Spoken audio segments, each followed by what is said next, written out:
إن الحمد لله نحمده ونستعينه ونؤمن به ونتوكل عليه ونعوذ بالله من شرور أنفسنا ومن سيئات أعمالنا من يهده الله فلا مضل له ومن يضلله فلا هادي له وأشهد أن لا إله إلا الله وحده لا شريك له وأشهد أن محمدا عبده ورسوله أرسله بالهدى ودين الحق ليظهره على الدين كله ولو كره المشركون أما بعد فإن خير الحديث كلام الله وخير الهدي هدي محمد صلى الله عليه وسلم وشر الأمور محدثاتها وكل محدثة بدعة وكل بدعة ضلالة وكل ضلالة في النار. اللهم صل على محمد وعلى آل محمد كما صليت على إبراهيم وعلى آل إبراهيم. اللهم بارك على محمد وعلى آل محمد كما باركت على إبراهيم وعلى آل إبراهيم إنك حميد مجيد. يا أيها الذين آمنوا اتقوا الله حق تقاته ولا تموتن إلا وأنتم مسلمون. أعوذ بالله من الشيطان الرجيم. بسم الله الرحمن الرحيم. يا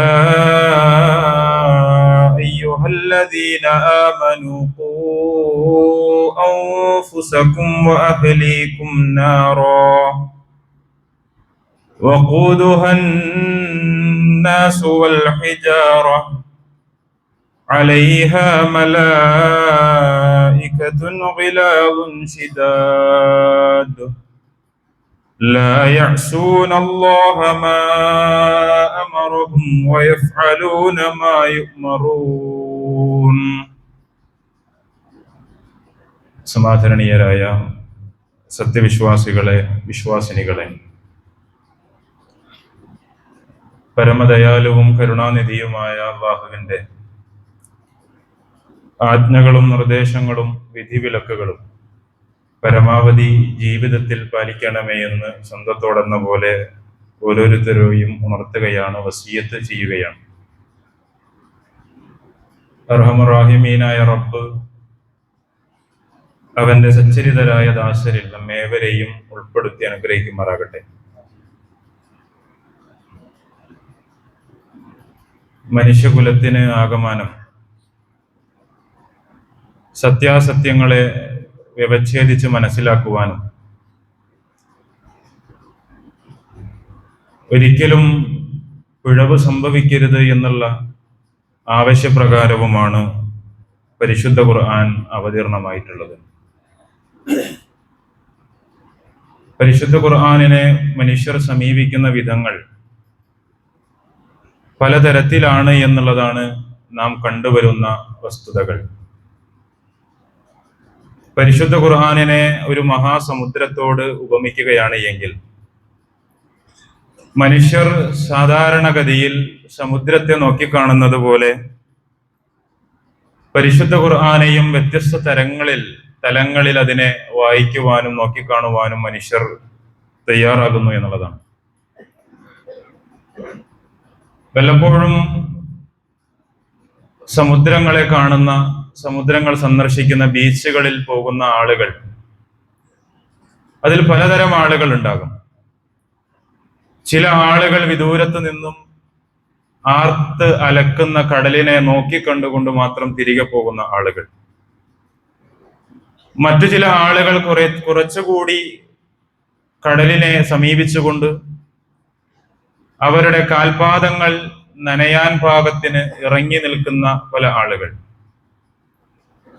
വിദൂരതയിലേക്ക് കണ്ണോടിക്കുകയാണ് എങ്കിൽ മഹാസമുദ്രങ്ങളെ തൊട്ടുണർത്തിക്കൊണ്ട് സമുദ്രയാനങ്ങളിലൂടെ സഞ്ചരിക്കുന്ന, യാത്ര പോകുന്ന പല മനുഷ്യരെയും വിദൂരങ്ങളിൽ സമുദ്രത്തിൽ നമുക്ക് കാണാൻ സാധിക്കും. അതിനും അപ്പുറത്തേക്ക് മനസ്സിലാക്കുകയാണ് എങ്കിൽ മഹാസമുദ്രങ്ങളുടെ അതിവിശാലമായ ആഴിയിലേക്ക് ഊളിയിട്ടുകൊണ്ട് സമുദ്രം ഒളിപ്പിച്ചു വെച്ചിട്ടുള്ള മുത്തും പവിഴങ്ങളും ശേഖരിക്കുകയും അമൂല്യമായ ആ നിധി കുമ്പാരങ്ങൾ എടുത്ത് പുറത്തു കൊണ്ടുവരികയും ചെയ്യുന്ന മുങ്ങൽ വിദഗ്ധരെ പറ്റിയും നമുക്ക് കാണാനും മനസ്സിലാക്കാനും സാധിക്കും. പരിശുദ്ധ ഖുർആനിനെ സമീപിക്കുന്ന മനുഷ്യരെ ഈ രൂപത്തിൽ വേണമെങ്കിൽ നമുക്ക് വായിക്കാവുന്നതാണ്. ജനിച്ചിട്ട് ഇത്ര കാലയളവ് പോലും സമുദ്രം ദർശിക്കാത്ത, സമുദ്രം കാണാൻ കഴിയാത്ത ഒട്ടനവധി മനുഷ്യരുണ്ട് ഭൂമിയിൽ. ഭൂമിയിൽ ഇത്ര നാള് ജീവിച്ചിട്ടും എത്രയോ വർഷം ജീവിതം കഴിഞ്ഞു പോയിട്ടും മനുഷ്യർക്കു വേണ്ടി അവതീർണമായ പരിശുദ്ധ ഖുർആൻ എന്താണ് എന്നും ഏതാണ് എന്നും കൃത്യമായി മനസ്സിലാക്കാത്ത, വായിക്കാൻ സാധ്യമാകാത്ത, കാണാൻ സാധ്യമാകാത്ത, മനസ്സിലാക്കാൻ സാധ്യമാകാത്ത ഒട്ടനവധി മനുഷ്യരുണ്ട് നമ്മുടെ ചുറ്റും. എന്നാൽ വിശ്വാസികൾ എന്ന് പറയപ്പെടുന്ന, വിശ്വാസികൾ എന്ന് രേഖപ്പെടുത്തപ്പെട്ടിട്ടുള്ള നാം ഓരോരുത്തരും പരിശുദ്ധ ഖുർആനിനെ സമീപിക്കുന്ന വിധം നാം നേരത്തെ സൂചിപ്പിച്ചതുപോലെയാണ്. ഈ പള്ളിയിൽ ഒരുമിച്ച് കൂടിയ മുഴുവൻ മനുഷ്യരും പരിശുദ്ധ ഖുർആനിനെ വായിക്കുന്നത്, സമീപിക്കുന്നത് ഏത് രൂപത്തിലാണ്? ചിലർ കാല് മാത്രം നനച്ചുകൊണ്ട് അതിൽ നിന്നും മടങ്ങിപ്പോകുന്നു. മറ്റു ചിലർ അതിന്റെ ഉപരിതലത്തിലൂടെ ആഴങ്ങളിലേക്ക് ഇറങ്ങിച്ചെല്ലാതെ അള്ളാഹു ഉദ്ദേശിക്കുന്ന ആശയങ്ങളിലേക്ക് വായനയെ തിരിച്ചുവിടാതെ, ചിന്തകളെ കടത്തിക്കൊണ്ടുപോകാതെ കേവല പദങ്ങളുടെ മുകളിലൂടെയുള്ള ഒരു പ്രദക്ഷിണം നടത്തിക്കൊണ്ട് കടന്നു പോകുന്നു. എന്നാൽ മനുഷ്യരിലെ ന്യൂനപക്ഷമായിട്ടുള്ള കുറച്ച് വിഭാഗം ആളുകൾ അതിന്റെ ആശയങ്ങളിലേക്ക്, അർത്ഥതലങ്ങളിലേക്ക് ഇറങ്ങിച്ചെന്നുകൊണ്ട് അതിനെ സമീപിക്കാൻ തയ്യാറാകുന്നു. നമ്മുടെ വായനകളെ പറ്റിയുള്ള ഗൗരവകരമായിട്ടുള്ള ചിന്തയാണ് സൂചിപ്പിച്ചത്. പരിശുദ്ധ ഖുർആൻ മുന്നോട്ട് വെക്കുന്ന ആശയങ്ങൾ, ആയത്തുകൾ, അതിനെ അതിസൂക്ഷ്മമായി സമീപിക്കുമ്പോൾ വിശ്വാസികൾക്ക് ഒട്ടനവധി മാതൃകകൾ, മാർഗദർശനങ്ങൾ ദർശിക്കപ്പെടുന്നു എന്നുള്ളതാണ് പരിശുദ്ധ ഖുർആനിന്റെ ഏറ്റവും വലിയ പ്രത്യേകത. ഞാൻ ഓതുന്ന ആയത്തുകൾ, ഞാൻ മനസ്സിലാക്കുന്ന ആയത്തുകൾ, ആ ആയത്തുകൾക്ക് എന്റെ ജീവിതത്തിൽ ചെലുത്തുന്ന സ്വാധീനമായിരിക്കില്ല മറ്റൊരു മനുഷ്യന് ആ ആയത്ത് ആ മനുഷ്യന്റെ ജീവിതത്തിൽ ചെലുത്തുന്ന സ്വാധീനം എന്ന് പറയുന്നത്. വ്യത്യസ്ത രൂപത്തിൽ മനുഷ്യ ജീവിതത്തിൽ ഇടപെടുവാൻ പരിശുദ്ധ ഖുർആനിന് സാധിക്കുന്നു. അത്തരത്തിൽ പരിശുദ്ധ ഖുർആനിന്റെ ആയത്തുകളിലൂടെയുള്ള കടന്നുപോകലുകൾ നമ്മുടെ ജീവിതത്തിൽ സംഭവിക്കേണ്ടതുണ്ട്. അത്തരത്തിലൊരു ആയത്തിലേക്കാണ് നിങ്ങളുടെ ശ്രദ്ധ ക്ഷണിക്കുന്നത്. പരിശുദ്ധ ഖുർആനിലെ സൂറത്തുൽ കഹ്ഫിലൂടെ അള്ളാഹു മനുഷ്യരാശിയോട് പറയുന്ന, നമുക്ക് ഏവർക്കും സുപരിചിതമായിട്ടുള്ള ഒരു പ്രയോഗമാണ് അൽ മാലു വൽ ബനൂന സീനത്തുൽ ഹയാത്തി ദുനിയ. മനുഷ്യ ജീവിതത്തിലേക്ക് അള്ളാഹു നൽകിയിട്ടുള്ള അമൂല്യമായ രണ്ട് അനുഗ്രഹങ്ങളെ എടുത്തു പറഞ്ഞുകൊണ്ട് അള്ളാഹു പരിചയപ്പെടുത്തുന്നു. അൽ മാലു വൽ ബനൂൻ.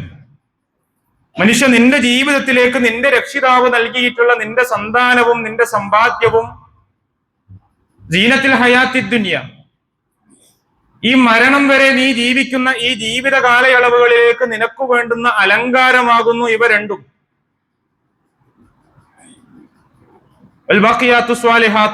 പരിശുദ്ധ ഖുർആൻ ആ ആയത്ത് അങ്ങനെ വിശദീകരിച്ചുകൊണ്ട് അവസാനിപ്പിക്കുന്നുണ്ട്.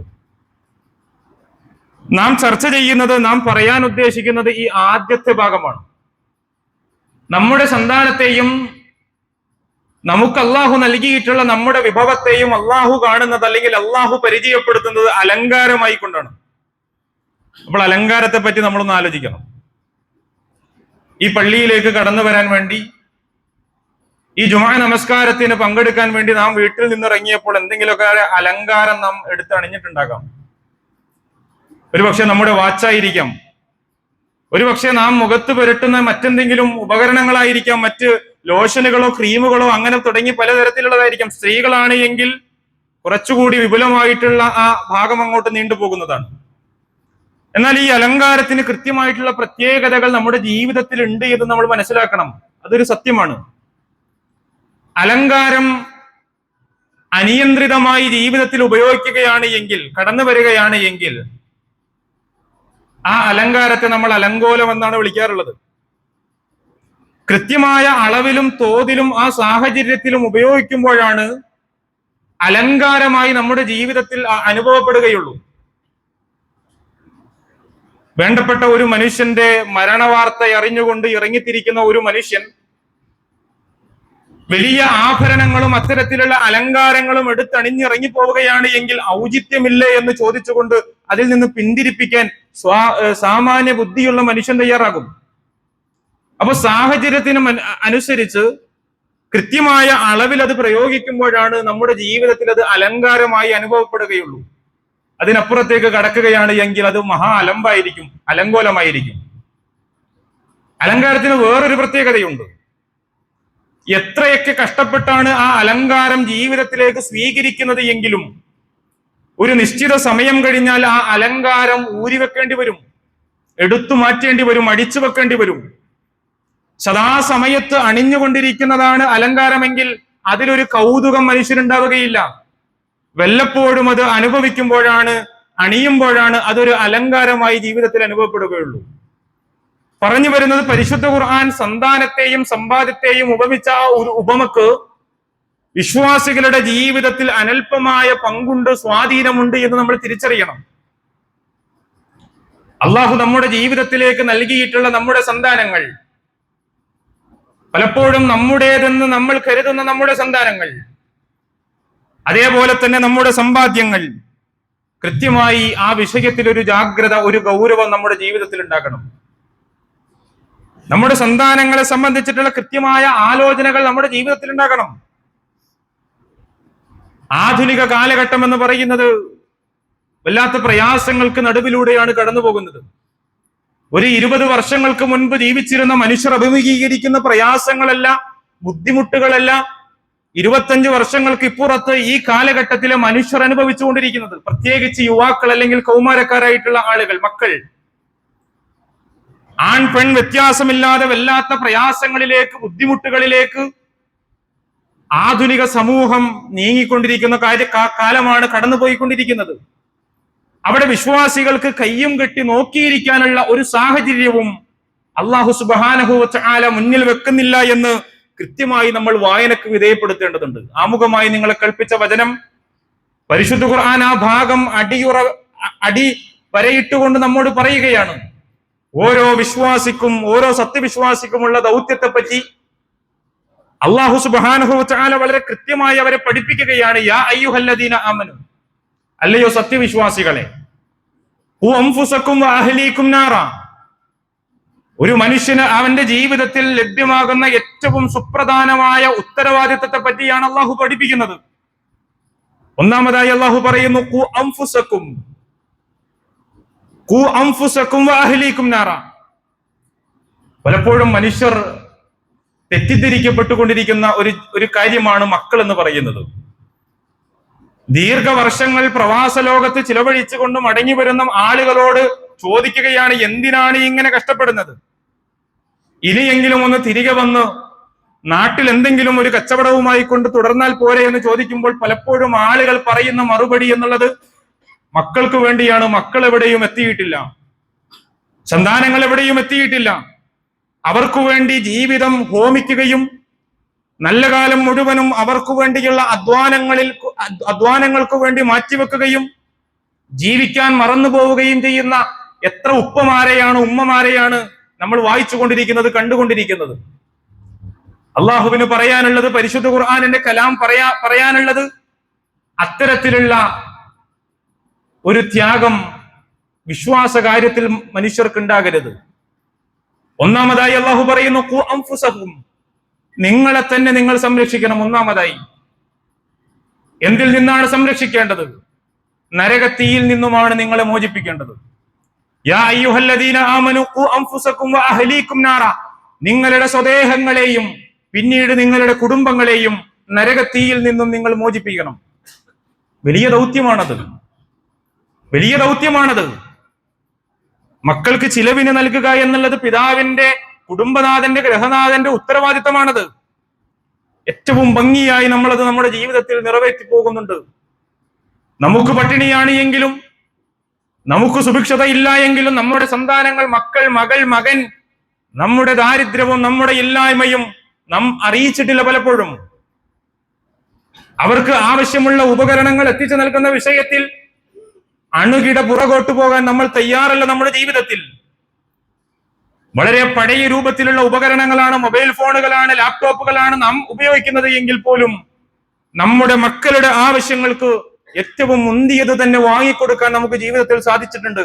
വസ്ത്രമായിരുന്നാലും മറ്റ് വിദ്യാഭ്യാസമായിരുന്നാലും ജീവിത നിലവാരമായിരുന്നാലും എന്ത് തന്നെയായിരുന്നാലും യാതൊരുവിധ കോംപ്രമൈസിനും നമ്മൾ തയ്യാറാകുന്നില്ല മക്കളുടെ കാര്യത്തിൽ.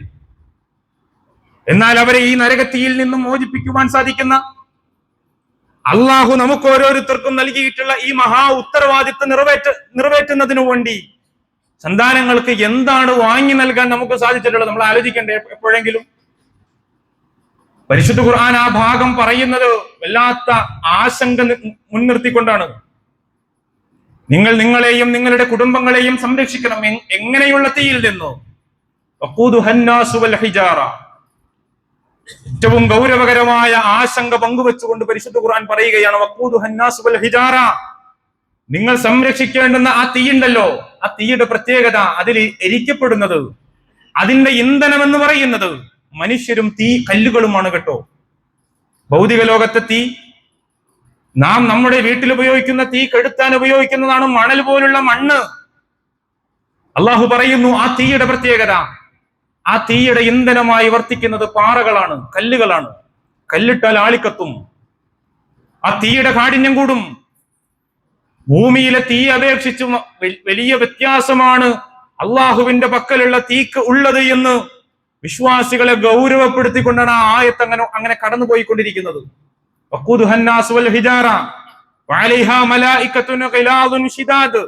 പരുഷ സ്വഭാവികളും കഠിന ഹൃദയരുമായ മലായിക്കത്തുകളുടെ സംരക്ഷണത്തിലായിരിക്കും ആ നരകമുണ്ടാവുക.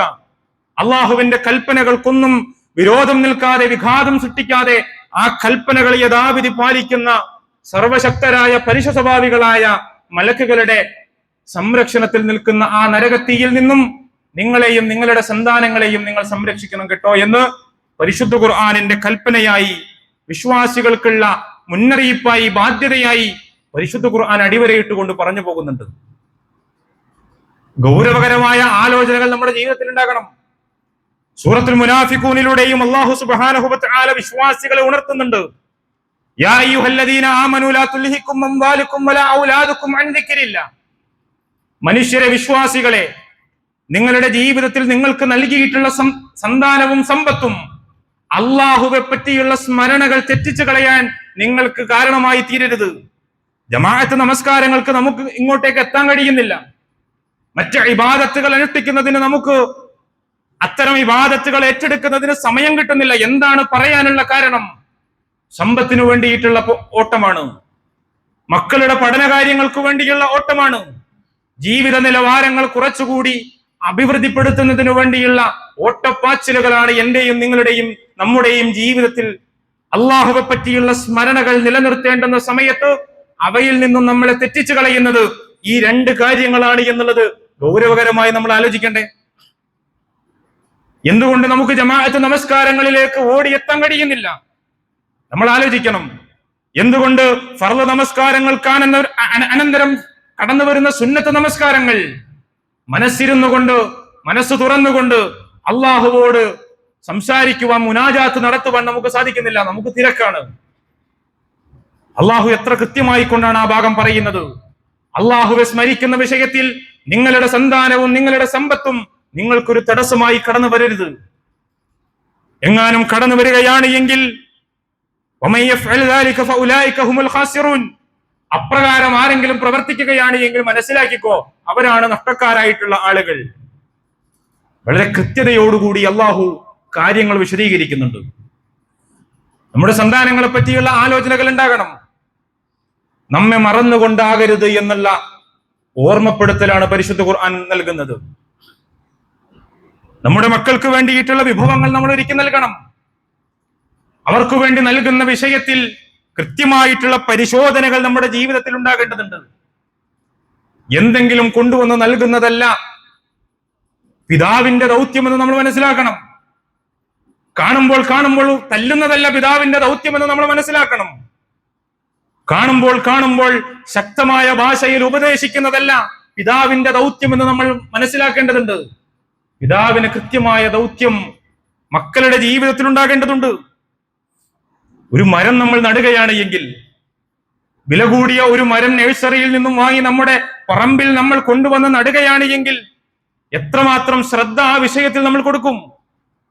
ആ മരത്തിന് നൽകേണ്ടുന്ന അടിവളം, ആ മരം നാളെ വളർന്നു വരുമ്പോൾ ആ മരത്തിന് ലഭ്യമാകുന്ന സൂര്യപ്രകാശം ലഭിക്കുന്ന ഏരിയയാണോ, പ്രദേശമാണോ, അത് നമ്മൾ പരിശോധിക്കും. കൃത്യമായിട്ടുള്ള പരിപാലനങ്ങൾ കൃത്യമായ അളവിൽ നൽകാൻ നാം തയ്യാറാവും, കേവലം ഒരു മരം നടുമ്പോഴെങ്കിലും. എന്നാൽ അതിവിശിഷ്ടമായ നമ്മുടെ സന്താനങ്ങളെ വളർത്തുന്ന വിഷയത്തിൽ, അവരുടെ മതബോധം ഊട്ടിയുറപ്പിക്കുന്ന വിഷയത്തിൽ, അവരുടെ സ്വഭാവ രൂപീകരണ വിഷയത്തിൽ എന്ത് ശ്രദ്ധയാണ് നമ്മുടെ ജീവിതത്തിൽ കൊടുക്കാൻ ഇന്നിതുവരെ നമുക്ക് സാധിച്ചിട്ടുള്ളത്? വലിയ ആലോചനകൾ ആ വിഷയത്തിൽ ഉണ്ടാകണം. അവർക്ക് നൽകുന്ന വിഭവങ്ങൾ ഏറ്റവും മുന്തിയ വിഭവങ്ങളാകണം. ഏത് അർത്ഥത്തിൽ? ഏറ്റവും വില കൂടിയ വിഭവങ്ങൾ നൽകണമെന്നല്ല പരിശുദ്ധ ഖുർആൻ പറയുന്നത്, പ്രവാചകന്റെ അധ്യാപനങ്ങൾ പറയുന്നത്. അള്ളാഹു ഹലാലാക്കിയതിൽ നിന്നും വേണം മക്കൾക്ക് ചിലവിന് കൊടുക്കാൻ. നമ്മുടെ കച്ചവടങ്ങൾ സംശുദ്ധമാകണം. നാം വീട്ടിലേക്ക് കൊണ്ടുവരുന്ന വിഭവങ്ങൾ മറ്റൊരാളുടെ ഹക്ക് കലരാത്തതായി ക്രമപ്പെടുത്താൻ നമ്മുടെ ജീവിതം കൊണ്ട് സാധിക്കണം. വീട്ടിലേക്ക് കൊണ്ടുവരുന്ന വിഭവങ്ങൾ എവിടെ നിന്നുമാണ് ലഭ്യമായിട്ടുള്ളത് എന്ന് ചോദ്യം ചെയ്യലുകൾ മാതാവിന്റെ ഭാഗത്തു നിന്നും ഉണ്ടാകണം. വളരെ കൃത്യമായി പ്രവാചകൻ സല്ലല്ലാഹു അലൈഹി വസല്ലം എങ്ങനെയാണ് നീ കഴിക്കുന്നത് ഹറാമാണ് എങ്കിൽ, നീ ധരിക്കുന്നത് ഹറാമാണ് എങ്കിൽ, നീ ഉടുക്കുന്നത് ഹറാമാണ് എങ്കിൽ, കുടിക്കുന്നത് ഹറാമാണ് എങ്കിൽ എങ്ങനെയാണ് അള്ളാഹുവിന്റെ അടുത്ത് നിന്റെ പ്രാർത്ഥനക്ക് വില ലഭിക്കുക എന്ന് പ്രവാചകൻ സല്ലല്ലാഹു അലൈഹി വസല്ലം ചോദിക്കുന്നുണ്ട്. നമ്മുടെ വിഭവങ്ങൾ ഹറാമിൽ നിന്നും പരിപൂർണമായി മുക്തമാകണം. നമ്മളുടെ സമ്പാദ്യങ്ങൾ സംശുദ്ധമാകണം. ആ ജാഗ്രത നമ്മുടെ ജീവിതത്തിൽ, ആ വിഷയത്തിൽ നമുക്ക് ഉണ്ടാകേണ്ടതുണ്ട്. മറ്റൊന്ന്, മാതാപിതാക്കൾ മക്കൾക്ക് മാതൃകയാവുക എന്നുള്ളതാണ്. പലപ്പോഴും ആളുകൾ സംസാരിക്കാറുണ്ട്, ആധുനിക മനഃശാസ്ത്ര വിദഗ്ധർ പോലും പറയാറുണ്ട്,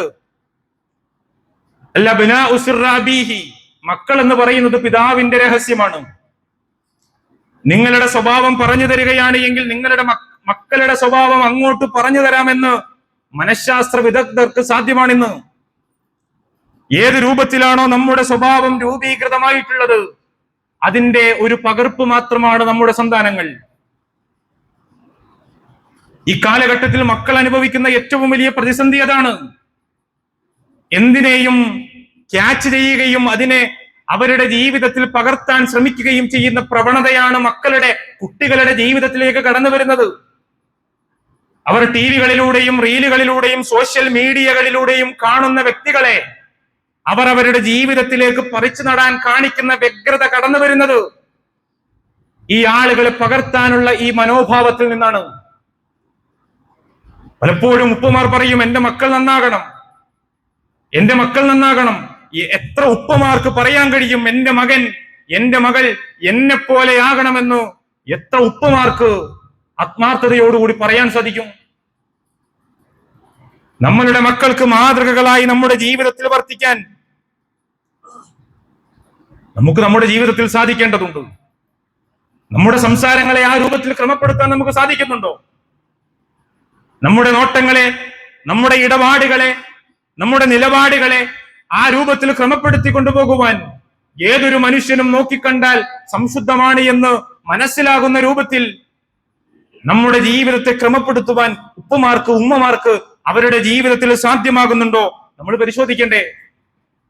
കൃത്യമായ മാറ്റത്തിരുത്തലുകൾ ആ വിഷയത്തിൽ നാം നമ്മുടെ ജീവിതത്തിലേക്ക് കടത്തിക്കൊണ്ടുവരികയും ചെയ്യേണ്ടതുണ്ട്. അവിടെയാണ് മക്കൾ എന്ന് പറയുന്നത്, സംശുദ്ധരായ സന്താനങ്ങൾ എന്ന് പറയുന്നത് ഒരു സുപ്രഭാതത്തിൽ അങ്ങോട്ട് പൊട്ടിയുണ്ടാകുന്ന ഒരു പ്രതിഭാസമല്ല. ഇടിവെട്ടുമ്പോൾ കൂണു മുളക്കുന്നത് പോലെ നല്ല നല്ല സന്താനങ്ങൾ സമൂഹത്തിലുണ്ടാകുന്ന പ്രവണതയല്ല ഇസ്ലാം പഠിപ്പിക്കുന്നത്.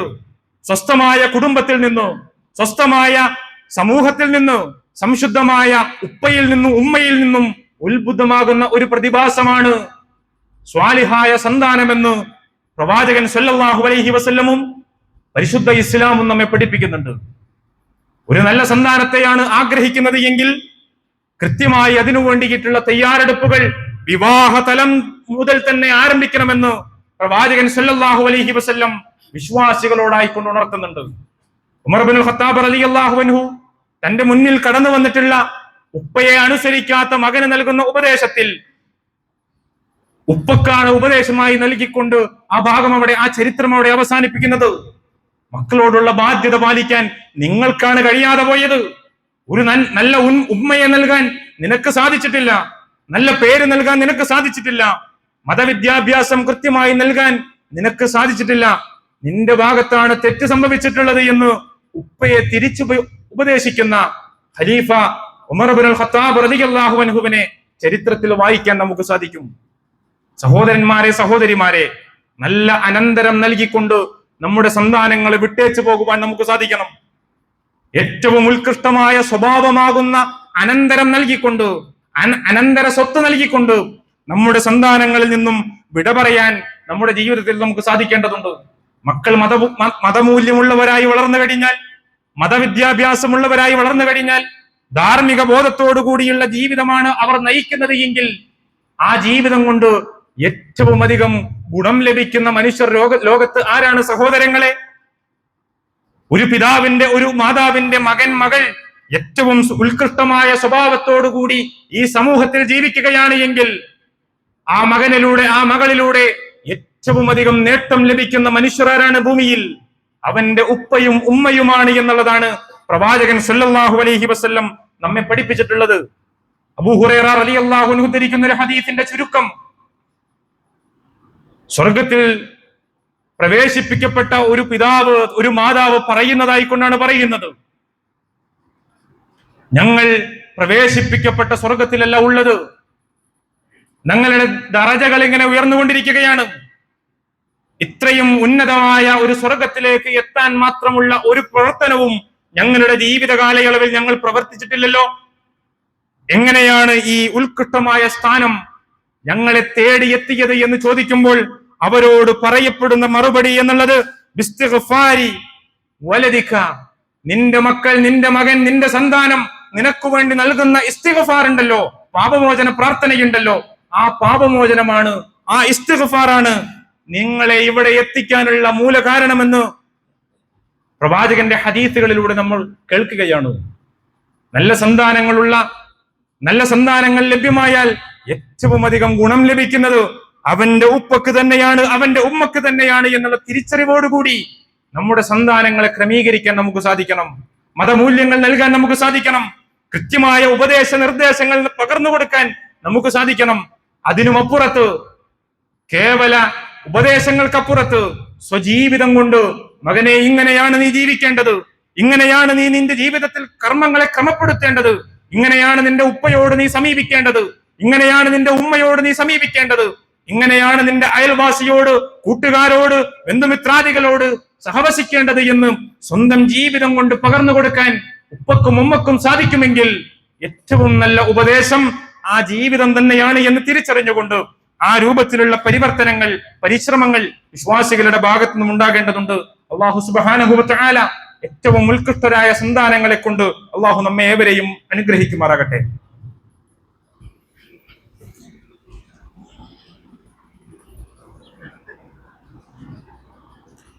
അൽഹംദുലില്ലാഹി റബ്ബിൽ ആലമീൻ വസ്സലാത്തു വസ്സലാമു അലാ അഷ്റഫിൽ അംബിയാഇ വൽ മുർസലീൻ വഅലാ ആലിഹി വസഹ്ബിഹി അജ്മഈൻ. അമ്മാ ബഅദ്.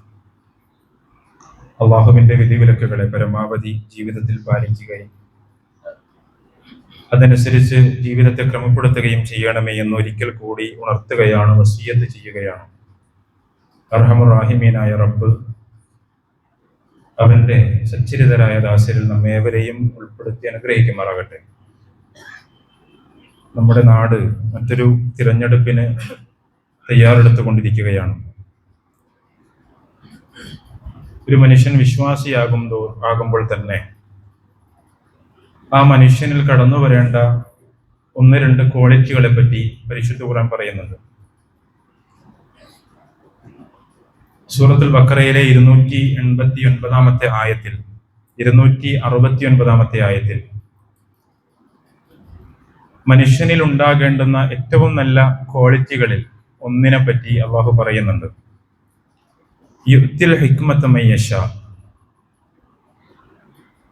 അള്ളാഹു താൻ ഉദ്ദേശിക്കുന്നവർക്ക് ഹിക്മത്ത് നൽകും. വമൻ യുഅ്തൽ ഹിക്മത ഫഖദ് ഊതിയ ഖൈറൻ കസീറ. ആർക്കാണോ അള്ളാഹു ഹിക്മത്ത് നൽകുന്നത്, ആ മനുഷ്യർക്ക് ആ ഹിക്മത്ത് നൽകുക വഴി അത്യധികം അനുഗ്രഹങ്ങൾ, നേട്ടങ്ങൾ നൽകപ്പെടുന്നതാണ്. വമാ യദ്ദക്കറു ഇല്ലാ ഉലുൽ അൽബാബ്. എന്നാൽ ബുദ്ധിശാലികൾ മാത്രമേ അത് കൃത്യമായി മനസ്സിലാക്കുകയുള്ളൂ എന്നും കൂടി പരിശുദ്ധ ഖുർആൻ പറഞ്ഞു പോകുന്നുണ്ട്. വിശ്വാസികൾക്ക് ഉണ്ടാകേണ്ടുന്ന ഒരു ക്വാളിറ്റികളിൽ ഒന്നാണ്, വളരെ പ്രധാനപ്പെട്ട ഒരു ക്വാളിറ്റിയാണ് ഹിക്മത്ത് ഉണ്ടാവുക എന്നുള്ളത്. മലയാളത്തിൽ അതിനെ തർജ്ജമ ചെയ്യുകയാണ് എങ്കിൽ ഔചിത്യബോധം എന്ന് പറയപ്പെടും. ഒരു തിരഞ്ഞെടുപ്പൊക്കെ കടന്നു വരുമ്പോൾ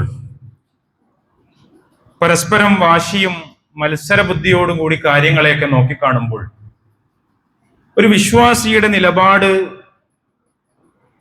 സംഘടനാ സങ്കുചിതത്വങ്ങൾക്കപ്പുറത്തേക്ക് വിജ്ഞാനവും യുക്തിയുമെല്ലാം സമഞ്ജസമായി ചേർത്ത് മനസ്സിലാക്കുകയും ഏറ്റവും ഔചിത്യപരമായിട്ടുള്ള തീരുമാനങ്ങൾ കൈക്കൊള്ളുകയും ചെയ്യുക എന്നുള്ളതാണ്.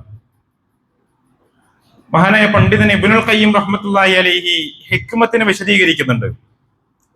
അദ്ദേഹം പറയുന്നത് ഫിഅലു മാ യംബഇ, ഏറ്റവും അനിവാര്യമായ സന്ദർഭത്തിലുള്ള ഒരു പ്രവർത്തനമാണ് ഹിക്മത്ത് എന്നുള്ളത്. അലാ വജ്ഹിൽ ലദി യംബഇ, ഏറ്റവും ശരിയായ രൂപത്തിൽ പ്രവർത്തിക്കുക എന്നുള്ളത്. പിന്നെയും അദ്ദേഹം പറയുന്നുണ്ട് ഫീ വഖ്തിൽ ലദി യംബഇ, ഏറ്റവും അനുയോജ്യമായ സമയത്ത്, ഏറ്റവും അനുയോജ്യമായ രൂപത്തിൽ, ഏറ്റവും അനുയോജ്യമായി പ്രവർത്തിക്കുക എന്നുള്ളതാണ് ഹിക്മത്തായിക്കൊണ്ട് ഇബ്നുൽ ഖയ്യിം വിശദീകരിക്കുന്നത്. ആ ഹിക്മത്ത് ലഭ്യമാകുന്നതാകട്ടെ അള്ളാഹുവിൽ നിന്നുമാണ് എന്ന് പരിശുദ്ധ ഖുർആൻ പറഞ്ഞു വെക്കുന്നു. നമ്മുടെ തീരുമാനങ്ങൾ, നമ്മുടെ നിലപാടുകൾ, നമ്മുടെ ജീവിതത്തിന്റെ പല മേഖലകളിൽ നമ്മൾ കൈക്കൊള്ളുന്ന തീരുമാനങ്ങൾ ഈ ഹിക്മത്തിനെ അടിസ്ഥാനപ്പെടുത്തിക്കൊണ്ട് തിരഞ്ഞെടുക്കാൻ നമുക്ക് സാധിക്കണം. അവിടെ സംഘടന ചേരിതിരിവുകൾക്കപ്പുറത്തേക്ക് ഒരു വിശാലമായ കാഴ്ചപ്പാടും ഒരു ആശയവും ആ രൂപത്തിൽ ഏറ്റെടുക്കുമ്പോഴാണ് വിശ്വാസികൾക്കുള്ള ആ മഹാ അനുഗ്രഹം, ആ ക്വാളിറ്റി നമ്മുടെ ജീവിതത്തിലും ഉണ്ടാവുകയുള്ളൂ എന്നുള്ള വായന നമ്മുടെ ജീവിതത്തിൽ നമ്മൾ നടത്തേണ്ടതുണ്ട്. ആ രൂപത്തിൽ നമ്മുടെ രാജ്യത്തിനും നമ്മുടെ പ്രദേശത്തിനും ഏറ്റവും അനുകൂലമാകുന്ന, ഏറ്റവും അനുയോജ്യമാകുന്ന വ്യക്തികളെ, സ്ഥാനാർത്ഥികളെ തിരഞ്ഞെടുക്കാനുള്ള ആ ഒരു വിവേകം വിശ്വാസികളുടെ ഭാഗത്തു നിന്നും ഉണ്ടാകണമെന്ന് സാന്ദർഭികമായി ഓർമ്മപ്പെടുത്തുകയാണ്. നമ്മുടെ രാജ്യം അനുഭവിച്ചുകൊണ്ടിരിക്കുന്ന പ്രയാസങ്ങളെപ്പറ്റി കൃത്യമായി ബോധ്യമുള്ളവരാണ് വിശ്വാസികൾ. പലപ്പോഴും ആളുകൾ രാഷ്ട്രീയത്തിൽ നിന്നും അത്തരത്തിലുള്ള ചർച്ചകളിൽ നിന്നുമെല്ലാം പിൻവലിഞ്ഞുകൊണ്ട് ഞങ്ങൾ മതപരമായിട്ടുള്ള ജീവിതം മാത്രമേ ഞങ്ങൾ ആഗ്രഹിക്കുന്നുള്ളൂ, അല്ലെങ്കിൽ ഞങ്ങൾ ചർച്ച ചെയ്യുന്നുള്ളൂ എന്ന് ചിന്തിക്കുകയും പിന്നോട്ട് പോവുകയും ചെയ്യുന്ന പ്രവണതകൾ പല സമയങ്ങളിലുമായി നമ്മൾ കാണാറുണ്ട്. എന്നാൽ ഒരു വിശ്വാസിയെ സംബന്ധിച്ച് അവർ ജീവിക്കുന്ന ചുറ്റുപാടുകളെ പറ്റി കൃത്യമായ കാഴ്ചപ്പാട് ഏത് വിഷയത്തിലും വിശ്വാസികൾക്ക് ഉണ്ടാകണം. വെറും കൂട്ടം കൂടികളായി സംഘടനാ തലപ്പത്തുള്ളവരുടെ ആജ്ഞകൾക്ക് വിധേയപ്പെട്ടുകൊണ്ട് അതിലെ ശരിതെറ്റുകൾ മനസ്സിലാക്കാതെ ഒഴുക്കിനൊപ്പം നീങ്ങുന്ന ഒരു പ്രവണതയല്ല വിശ്വാസികളിൽ നിന്നും അവരുടെ ജീവിതത്തിൽ, രാഷ്ട്രീയമായിരുന്നാലും തിരഞ്ഞെടുപ്പായിരുന്നാലും മറ്റ് ഏത് മേഖലകളിലായിരുന്നാലും ഉണ്ടാകേണ്ടത് എന്നുള്ളത് പ്രവാചകന്റെ ജീവിതം, അവിടുത്തെ സ്വഹാബത്തിന്റെ ജീവിതമെല്ലാം കൃത്യമായി നമ്മെ പഠിപ്പിക്കുന്നതാണ്. ആ രൂപത്തിൽ കൃത്യമായ വിവേകത്തോടുകൂടി, ഔചിത്യബോധത്തോടുകൂടി, ഹിക്മത്തോടുകൂടി ജീവിതത്തെ സമീപിക്കുവാൻ, ജീവിതത്തിന്റെ പല സന്ദർഭങ്ങളിലും അത് ഉപയോഗപ്പെടുത്തുവാൻ നാം ഓരോരുത്തരും തയ്യാറാവുക. അല്ലാഹു സുബ്ഹാനഹു വ തആല ഹിക്മത്തുള്ള, വിവേകമുള്ള, ഔചിത്യബോധമുള്ള വിശ്വാസികളിൽ അള്ളാഹു നമ്മെ ഏവരെയും ഉൾപ്പെടുത്തി അനുഗ്രഹിക്കുമാറാകട്ടെ. നമ്മുടെ സന്താനങ്ങളെ ഏറ്റവും കൺകുളിർമയുള്ള സന്താനങ്ങളായി അള്ളാഹു പരിവർത്തിപ്പിച്ച് നമ്മെ അനുഗ്രഹിക്കുമാറാകട്ടെ. നാളെ അവരിലൂടെ സ്വർഗത്തിന്റെ ഉന്നതമായ ശ്രേണികളിലേക്ക് ഉയർത്തപ്പെടുന്ന ഉപ്പമാരിൽ, ഉമ്മമാരിൽ അള്ളാഹു നമ്മെ ഏവരെയും ഉൾപ്പെടുത്തി അനുഗ്രഹിക്കുമാറാകട്ടെ. നമ്മുടെ ജീവിതത്തിൽ സംഭവിച്ചു പോയ ചെറുതും വലുതുമായ മുഴുവൻ തെറ്റുകുറ്റങ്ങളും അള്ളാഹു വിട്ടുപുറത്ത് മാപ്പാക്കി നമ്മെ അനുഗ്രഹിക്കുമാറാകട്ടെ. കടന്നു വരാനിരിക്കുന്ന ഓരോ സമയങ്ങളും അള്ളാഹുവിന് ഇഷ്ടപ്പെട്ട രൂപത്തിൽ അവന്റെ കൽപ്പനകൾക്ക് ഉതകുന്ന രൂപത്തിൽ ക്രമീകരിക്കാനുള്ള തൗഫീഖ് അള്ളാഹു നമുക്ക് ഏവർക്കും നൽകി അനുഗ്രഹിക്കുമാറാകട്ടെ. നമ്മിൽ നിന്നും മരണപ്പെട്ടു പോയവർക്ക് അള്ളാഹു മഗ്ഫിറത്തും റഹ്മത്തും നൽകി അനുഗ്രഹിക്കുമാറാകട്ടെ. നാളെ അവരെയും നമ്മെയും അള്ളാഹുവിന്റെ ഉന്നതമായ ജന്നാത്തുൽ ഫിർദൗസിൽ ഒരുമിച്ച് കൂട്ടപ്പെടാനുള്ള സൗഭാഗ്യം അള്ളാഹു അവർക്കും നമുക്കും നൽകി അനുഗ്രഹിക്കുമാറാകട്ടെ. അല്ലാഹുമ്മ ഗഫിർ ലിൽ മുഅ്മിനീന വൽ മുഅ്മിനാത്ത് വൽ മുസ്ലിമീന വൽ മുസ്ലിമാത്ത് അൽ അഹ്യാഉ മിൻഹും വൽ അംവാത്ത് إنك مجيب الدعوات ويا قاضي الحاجات. اللهم أجرنا من النار، اللهم أجرنا من النار، اللهم أجرنا أجر والدنا من النار. ربنا آتنا في الدنيا حسنة وفي الآخرة حسنة وقنا عذاب النار. ربنا تقبل منا إنك أنت السميع العليم وتب علينا إنك أنت التواب الرحيم واغفر لنا يا غافر المذنبين والحمد لله رب العالمين.